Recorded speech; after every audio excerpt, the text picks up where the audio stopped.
Coming back to The Myth of Sisyphus by Albert Camus. In Absurd Reasoning, subchapter Absurd Walls. Like great works, deep feelings always mean more than they are conscious of saying. The regularity of an impulse or repulsion in a soul is encountered in habits of doing or thinking, is reproduced in consciences of which the soul itself knows nothing. Great feelings take with them their own universe, splendid or abject. They light up with their passion an exclusive world in which they recognize their climate. There is a universe of jealousy, of ambition, of selfishness, or of generosity. A universe, in other words, a metaphysic and an attitude of mind. What is true of already specialized feelings will be even more so of emotions basically as indeterminate, simultaneously as vague and as definite, as remote and as present as those furnished us by beauty or arousal by absurdity. That paragraph was kicking my ass, guys. At any street corner, the feeling of absurdity can strike any man in the face. As it is in its distressing nudity, in its light without effulgence, it is elusive, but that very difference deserves reflection. It is probably true that a man remains forever unknown to us, and there is in him something irreducible that escapes us. But practically, I know men and recognize them by their behavior, by the totality of their deeds, by the consciousnesses caused in life by their presence. Likewise, all those irrational feelings which offer no purchase to analysis, I can define them practically, appreciate them practically, by gathering together the sum of their consequences in the domain of the intelligence, by seizing and noting all of their aspects, by outlining their universe. It is certain that apparently, though, I have seen the same actor 100 times, I shall not, for that reason, know him any better personally. Yet, if I add up the heroes he has personified, and if I say that I know him a little better at the 100th character counted off, this will be felt to contain an element of truth. For this apparent paradox is also an apology. There is a moral to it. It teaches that a man defines himself by his make-believe as well as his sincere impulses. There is thus a lower key of feeling, inaccessible in the heart, but practically disclosed by the acts they imply and the attitudes of the mind they assume. It is clear that in this way I am defining a method, but it is also evident that the method is one of analysis and not of knowledge. For methods imply metaphysics. Unconsciously, they disclose conclusions that they often claim not to know yet. Similarly, the last pages of a book are already contained in the first page. Such a link is inevitable. The methods defined here acknowledge the feeling that all true knowledge is impossible. Solely appearances can be enumerated, and the climate makes itself felt. Perhaps we shall be able to overtake that elusive feeling of absurdity in the different but closely related words of intelligence, of the art of living or of art itself. The climate of absurdity is in the beginning. The end is the absurd universe, and that attitude of mind which lights the world with its true colors to bring out the privileged and implacable visage which that attitude has discerned it. Small water break. Make sure you're staying hydrated.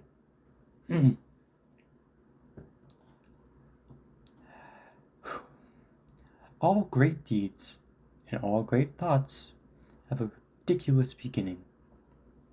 Great works are often born on a street corner or in a restaurant's revolving door. So it is with absurdity. The absurd world is more than others derives its nobility from the abject birth. In certain situations, replying nothing when asked what one is thinking about may be pretense in a man. I'm glad that wasn't water. That was root beer. It's making me burp. Excuse me. Those who are loved are well aware of this.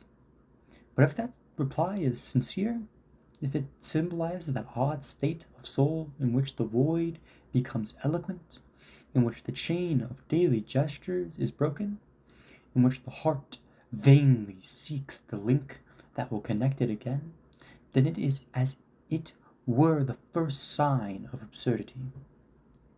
It happens that the stage sets collapse.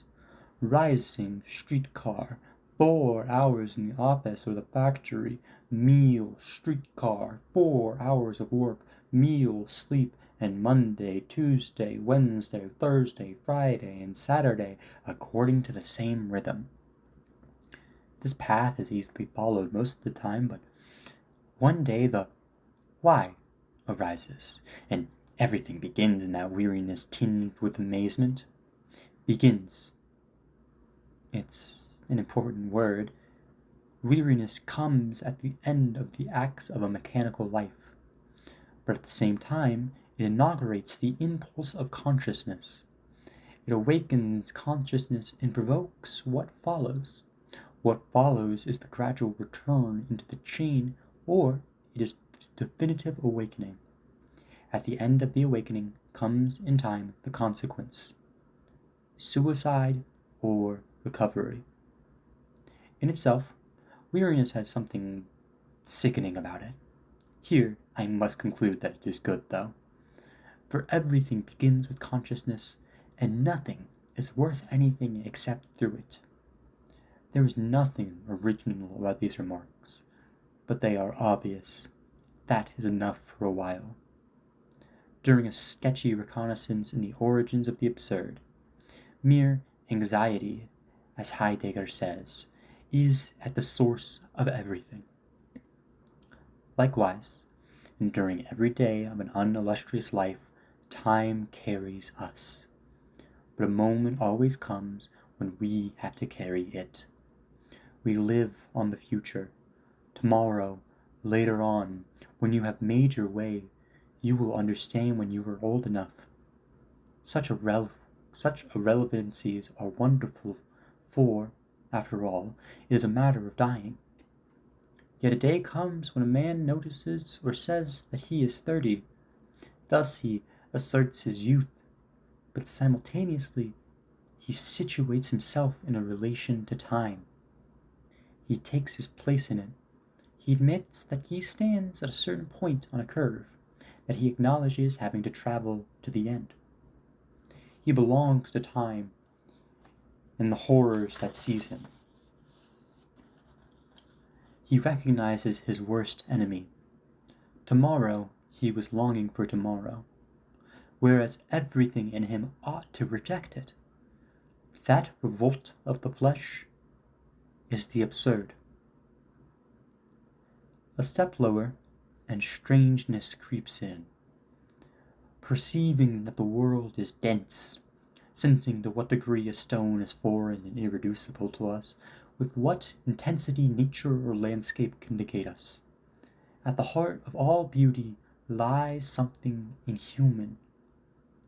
In these hills, the softness of the sky, the outline of these trees at this very minute, lose the illusionary meaning with which we have clothed them. Henceforth, more remote than a lost paradise, the primitive hostility of the world rises up to face us across millennium. for a second we cease to understand it, because for centuries we have understood in it solely the images and designs that we had attributed to it beforehand, because henceforth we lack the powers to make use of that artifice. The world evades us because it becomes itself again. That stage scenery, masked by habit, becomes again what it is. It withdraws at a distance far from us, just as there are days when under the familiar face of a woman we see as a stranger her we had loved months or years ago. Perhaps we shall come even to desire what suddenly leaves us so alone.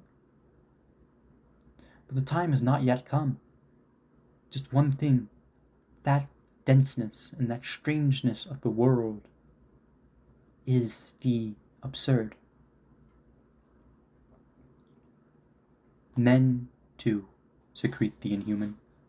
At certain moments of lucidity, the mechanical aspects of their gestures, their meaningless pantomimes, make silly everythings that surround them. A man is talking on the telephone behind a glass partition. You cannot hear him, but you see his incomprehensibly dumb show. You wonder, why is he alive? This discomfort in the face of the man's own inhumanity, this incalculable tumble before the image of what we are, this nausea, as a writer of today calls it, is also the absurd. Likewise, the stranger who at certain seconds comes to meet us in the mirror, the familiar and yet alarming brother we encounter in our own photographs, is also the absurd. I come at last to death and to the attitude we have towards it. On this point everything has been said, and it is only proper to avoid pathos. Yet one will never be sufficiently surprised that everyone lives as if no one knew. This is because in reality there is no experience of death. Properly speaking, nothing has ever experienced but what has been lived and made conscious. Here it is barely possible to speak of the experience of others' death. It is a substitute, an illusion, and it can never quite convince us. That melancholy conventions cannot be persuasive. The horror comes in reality from the mathematical aspect of the event. If time frightens us, this is because it works out the problem and the solution comes afterwards. All the pretty speeches about the soul will have their contrary convincingly proved, at least for a time. From this inert body on which a slap makes no mark, the soul has disappeared. This elementary and definitive aspect of the adventure constitutes the absurd feeling. Under the fatal lightning of that density, it is uselessness that becomes evident. No code of ethics and no effort are justifiable a priori in the face of the cruel mathematics that command our condition. Let me repeat. All this has been said over and over. I am limiting myself here to make a rapid classification and to point out these obvious themes. They run through all literature and philosophies. Every day, conversation feeds on them. There is no question of reinventing them, but it is essential to be sure of these facts in order to be able to question oneself subsequently on the primordial question. I am interested, let me repeat again, not so much in the absurd discoveries as in their consequences. If one is assured of these facts, what is one to conclude? How far is one to go to elude nothing? Is one to die voluntarily, or to hope in spite of everything? Beforehand, it is necessary to take the same rapid inventory on the plane of the intelligence. I was like, how many more pages are in this chapter? Holy shit. Let's go to...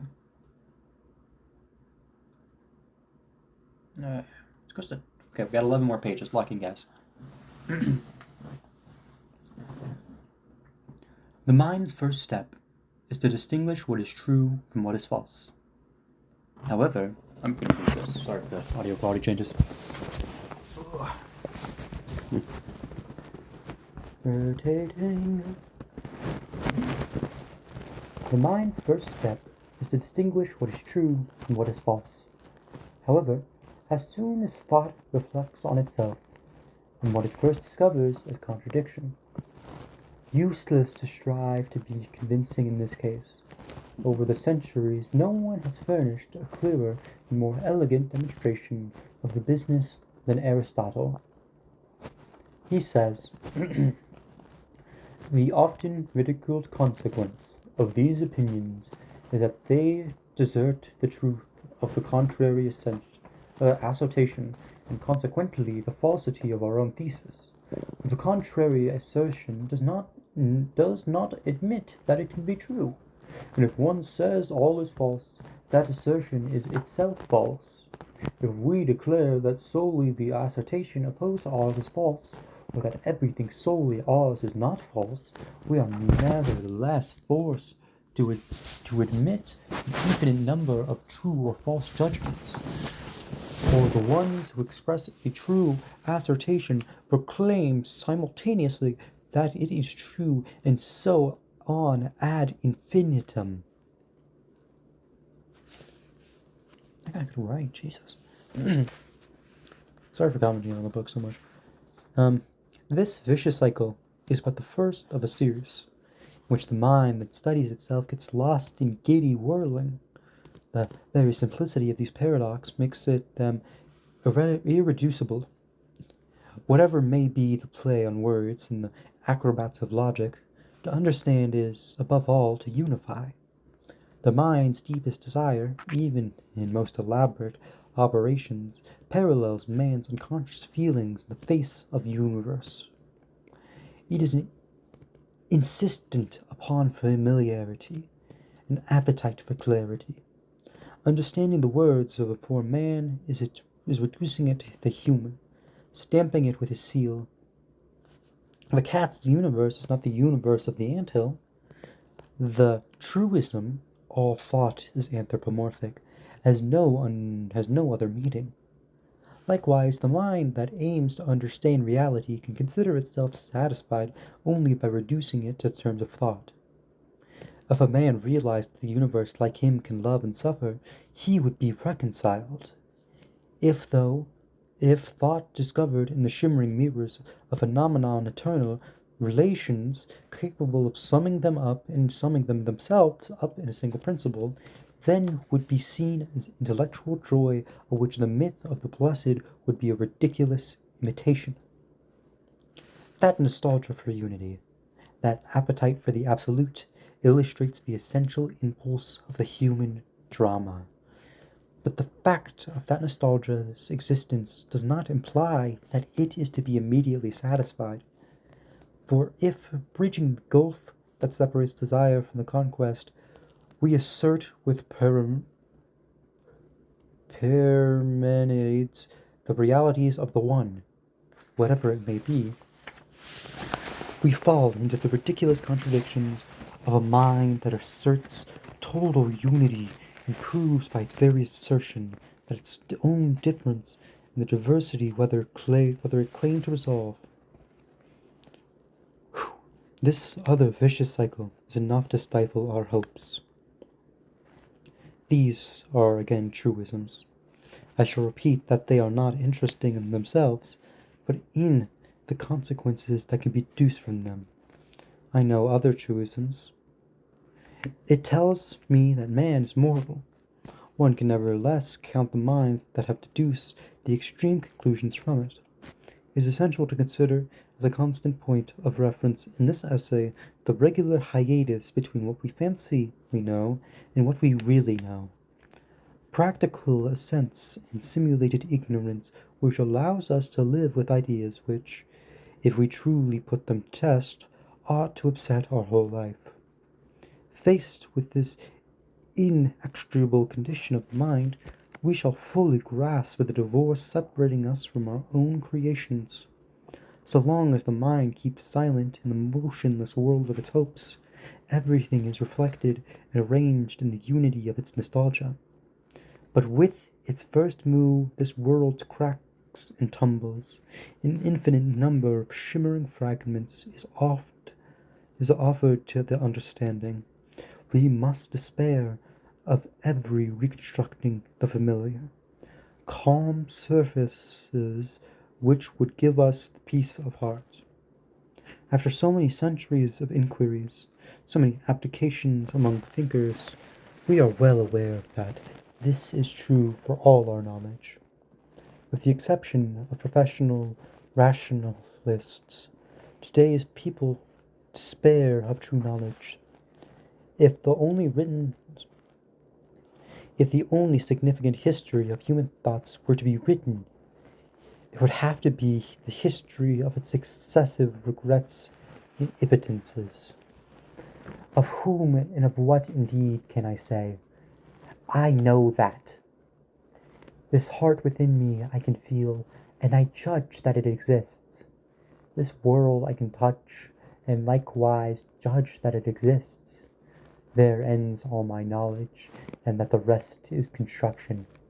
For if I try to seize this self of which I feel sure, if I try to define and summarize it, it is nothing but water slipping through my fingers. I can sketch one by one all the aspects it is able to assume, all those likewise that have been attributed to it. This upbringing, this origin, this ardor, or these silences, this nobility or this vileness. But aspects cannot be added up. This very heart, which is mine, will forever remain definable to me. Between the certainty I have of my existence and the content I try to give that assurance, the gap will never be filled. Forever I shall be a stranger to myself. In psychology as in logic, there are truths but no truth. Socrates' know thyself has as much value as the be virtuous of the confessionals. They reveal a nostalgia at the same time as an ignorance. They are sterile exercises on great subjects. They are legitimate only in precisely so far as they are approximate. And here are trees, and I know their gnarled surface, water, and I feel its taste. The scent of grass and stars at night, certain evenings when the heart relaxes. How shall I negate this world whose powers and strength I feel? Yet all the knowledge on the earth will give me nothing to assure me that this world is mine. You describe it to me, and you teach me to classify it. You enumerate its laws, and in my thirst for knowledge, I admit that they are true. You take apart its mechanisms, and my hope increases. At the final stage, you teach me that this wondrous and multicolored universe can be reduced to the atom, and that the atom itself can be reduced to the electron. All this is good, and I wait for you to continue, but you tell me of an invisible planetary system in which electrons gravitate around a nucleus. You explain this world to me with an image. I realize then that you have been reduced to poetry. I shall never know. Have I the time to become indignant? You have already changed theories, so that science that was to teach me everything ends up in a hypothesis, that lucidity founders in a metaphor, that uncertainty is resolved in a work of art. What need had I of so many efforts? The soft line of these hills and the hand of evening on this troubled heart teach me so much more. I have returned to my beginning. I realize that if through science I can seize phenomenon and enumerate them, I cannot, for all that, apprehend the world. Were I to trace its entire relief with my finger, I should not know any more. And you give me the choice between description that is sure but that teaches me nothing, and hypothesis that claim to teach me but that are not sure? A stranger to myself and to the world, armed solely with a thought that negates itself as soon as it asserts? What is this condition in which I can have peace only by refusing to know and to live? in which the appetite for conquest bumps into the walls that defy its assaults. To will is to stir up paradoxes.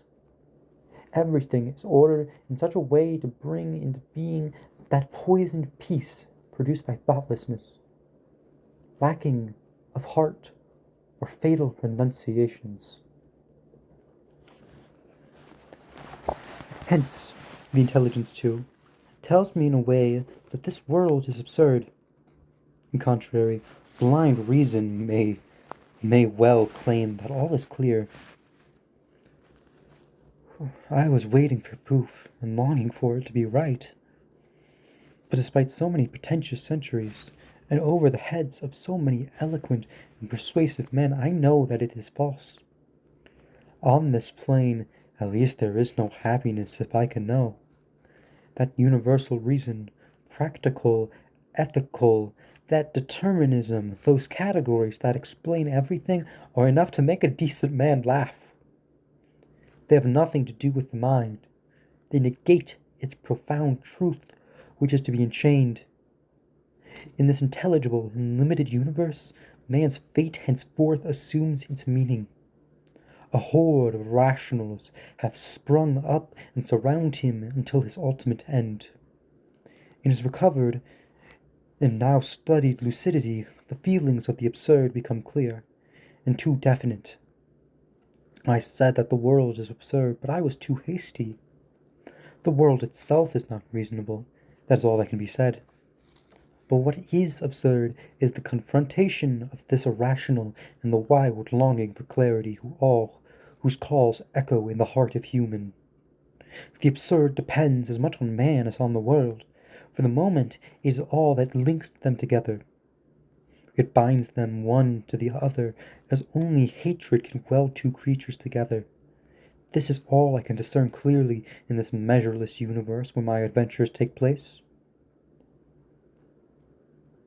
Let us pause here.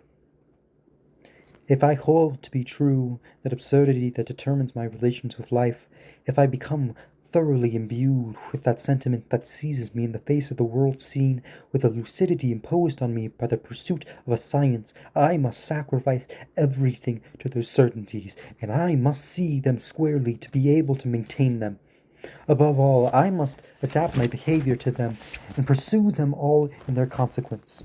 I am speaking here of decency, but I want to know beforehand if thought can live in those deserts.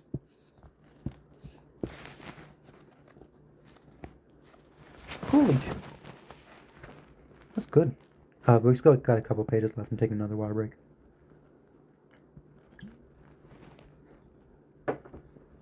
I hope that little tirade was fun to listen to. It was very fun to narrate. Anyway, we have about 6 pages left.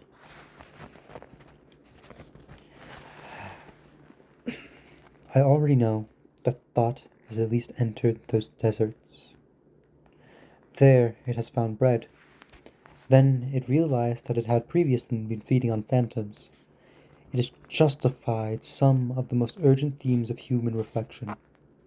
From the moment absurdity is recognized, it becomes a passion, the most harrowing of all. But whether or not one can live with passions, whether or not one can accept their law, which is to burn the heart they simultaneously exalt, that is the whole question. It is not, however, the one we shall ask just yet. It stands at the center of this experience. There will be time to come back to it. Let us recognize rather those themes and those impulses born of the desert. It will suffice to enumerate them. They, too, are known to all today. There have always been men to defend the rights of the irrational. The tradition of what may be called humiliated thought has never ceased to exist.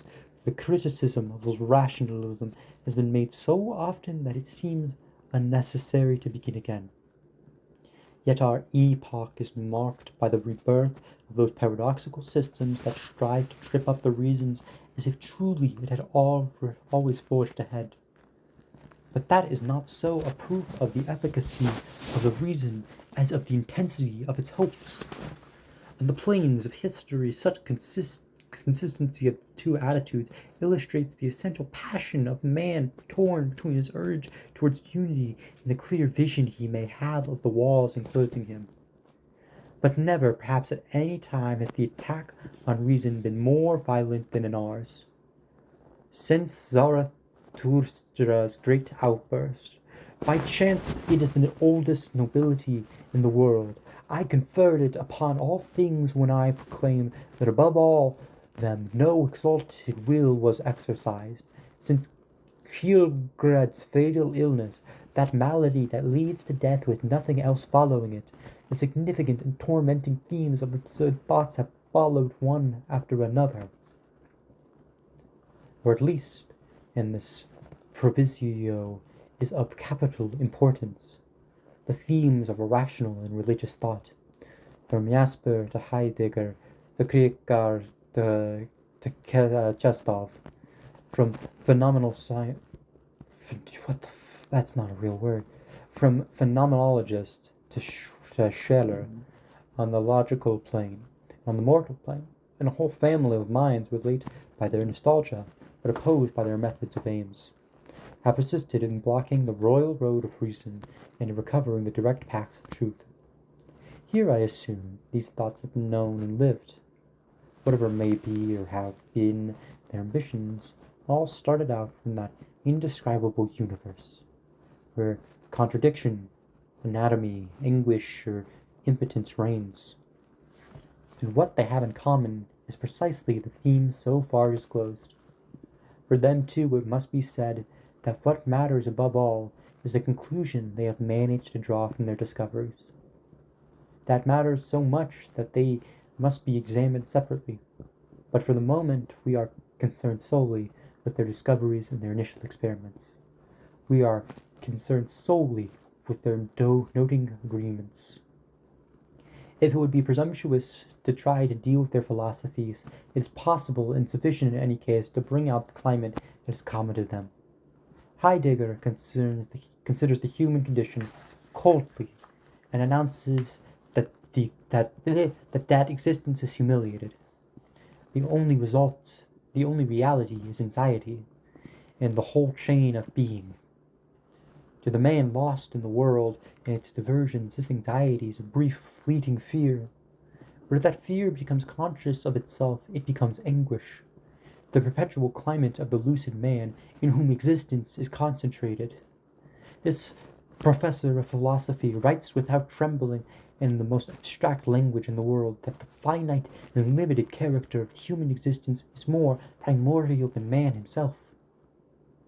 His interest in Kant extends only to recognize the restricted character of his pure reason. This is to conclude at the end of his analysis that the world can no longer offer anything to the man filled with anguish. This anxiety seems to him so much more important than all the categories in the world that he thinks and talks only of it. He enumerates its aspects: boredom when the ordinary man strives to quash it in him and be numb to it; terror when the mind contemplates death. He, too, does not separate consciousness from the absurd. The consciousness of death is the call of anxiety, and existence then delivers itself, its own summons, through the intermediary of consciousness. It is the very voice of anguish and adjures existence to return from its loss in the anonymous they. For him, too, one must not sleep, but must keep alert until the consummation. He stands in this absurd world and points out its ephemeral character. He seeks his way amid these ruins. Jasper despairs of any ontology because he claims that we have lost naivete. He knows that we can achieve nothing that will transcend the fatal game of appearances. He knows that the end of the mind is failure. He tarries over the spiritual adventures reveled by history and pitilessly discloses the flaws in each system, the illusions that saved everything, the preaching that hid nothing. In this ravaged world in which the impossibility of knowledge is established, in which everlasting nothingness seems to be the only reality, an intermediarable despair seems to be the only attitude? He tries to recover the Ariande's thread that leads to divine secrets. Chestov, for his part, throughout a wonderfully monotonous work, constantly striding towards the same truths, tirelessly demonstrates that the tightest system, the most universal rationalism, always stumbles eventually on the rational of human thought. None of the ironic facts, ridiculous contradictions that depreciate the reason escapes him. One thing only interests him, and that is the exception, whether it in the domain of the heart or of the mind. Through the Dostoevskian experience of the condemned man, the exasperated adventures of the Nietzschean mind, Hamlet's imprecations, or the bitter aristocracy of the Ibsen, he tracks down, illuminates, and magnifies the human revolt against the irredeemable. He refuses the reason it reasons and begins to advance with some decision only in the middle of that colorless desert where all certainties have become stones. Oh my god, there's still more. Of all, perhaps the most engaging, Kierkegaard, for a part of his existence at least, does more than discover the absurd. He lives it. The man who writes, "The surest of stubborn silences is not hold on one's tongue, but to talk." Make sure in the beginning that no truth in absolute or can render satisfactory an existence that is impossible in itself. Don Juan of the understanding, he multiplies pseudonyms and contradictions, writes his disclosures of edification, at the same time as that manual of cynical spiritualism, the diary of the seducer. He refuses consolation ethics, reliable principles. As that thorn he feels in his heart, he's careful not to quiet its pain. On the contrary, he awakens it, and in the desperate joy of a man crucified and happy to be so, he builds up piece by piece lucidity, refusal, and make-believe, a category of the man possessed. That face both tender and sneering, those pirouettes followed by a cry from the heart, are the absurd spirit itself grappling with a reality beyond its comprehension. And the spiritual adventure that leads Kierkegaard to his beloved scandals begins likewise in the chaos of an experience divested of its setting and regulated to its own incoherence. Okay, we got about 2 pages left, guys. Power through. We're almost there. On a different plane, that of method, Husserl and the phenomenologists, by their very extravagances, reinstate the world in its diversity, deny the transcendent power of reason. The spiritual universes becomes incalculably enriched through them. The rose petals, the milestones of the human hand are as important as love, desire, or the loss of gravity. Thinking ceases to be unifying or making a semblance familiar in the guise of a major principle. Thinking is learning all over again to see, to be attentive, to focus consciousness. It is turning every idea and every image in the matter of Proust into a privileged moment. What justifies thought is its extreme consciousness. Though more positive than Kierkegaard's or Chestov's, Husserl's manner of proceeding in the beginning nevertheless negates the classical methods of the reason, disappoints hope, opens to intuition, and to the heart a whole proliferation of phenomenon, the wealth of which has about it something inhuman. These paths lead to all sciences or to none. This amounts to saying that in this case the means are more important than the end. All that is involved is an attitude for understanding, and not a consolation. Let me repeat, in the beginning at the very least. Home stretch. How can one feel the basic relationships of these minds? How can one fail to see that they take their stand around a privileged and bitter moment in which hope has no further place? How want everything to be explained to me or nothing? And the reason is impotent when it hears this cry from the heart The mind is aroused by this insistence, seeks, and finds nothing but contradictions and nonsense. What I fail to understand is nonsense. The world is peopled with such irrationals. The world itself, whose single meanings I do not understand, is but vast irrational. If one could only say just once, "This is clear," all would be saved. But these men vie with one another in proclaiming that nothing is clear. All is chaos that man has in his lucidity and his definite knowledge of the world surrounding him. All these experiences agree and confirm one another. The mind, when it reaches its limit, must make a judgment and choose its own conclusions. This is where suicide and the reply stand. But I wish to reverse the order of the inquiry and start out from the intelligent adventure and come back to the daily acts. The experiences called to mind us. The experiences called to mind here were born in the desert that we must not leave behind. At least it is essential to know how far they went. At this point of his effort, man stands face to face with the irrational.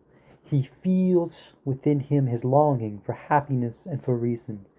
The absurd is born of this confrontation between the human need and the unreasonable silence of the world. This must not be forgotten. This must be clung to because the whole consequence of life can depend on it. The irrational, the human nostalgia, and the absurd that is born of their encounter. These are three characters in the drama that must necessarily end with all logic of which an existence is capable.